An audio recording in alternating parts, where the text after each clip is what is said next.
And guess what? Kung saan kami papunta ngayon? Sa ganda ng umaga, sa sobrang lamig, isipan namin pumunta sa Ala Maria Edge. Sa totoo lang guys, di nyo natatanong, ang dami-dami talagang pwedeng puntahan dito sa Riyadh. Talaga naman, it's a gem talaga. At along the way, nakita ko nga to, sobrang mangha talaga ako. Sabi ko nga, lapitan namin talaga naman ang ganda, di ba? Wow! Ito sa Middle East talaga naman normal na makakita ng ganyang sasakyan. At medyo malayo-layo nga ang pupuntahan natin.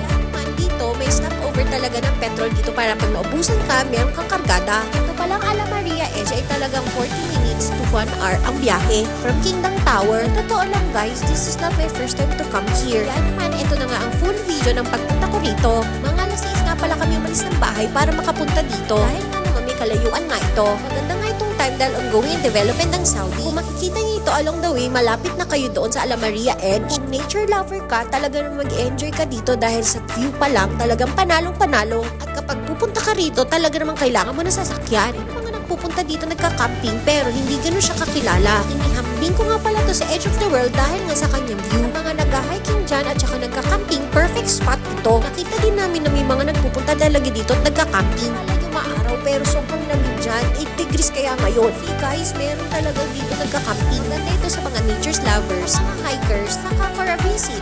Lalo na to, pag stress ka talaga magbo-breathtaking ka talaga dito. Sa sobrang taas mo at ang cliff na to talaga naman hindi mo maiiwas ang mamangha. At ang isipan mo talaga naman papanatag. Pero sa totoo lang guys, sobrang taas dito kaya hindi na ako pumunta dun sa edge mismo para makunan lahat. Naman, medyo natakot din ako baka mahulog ako or something.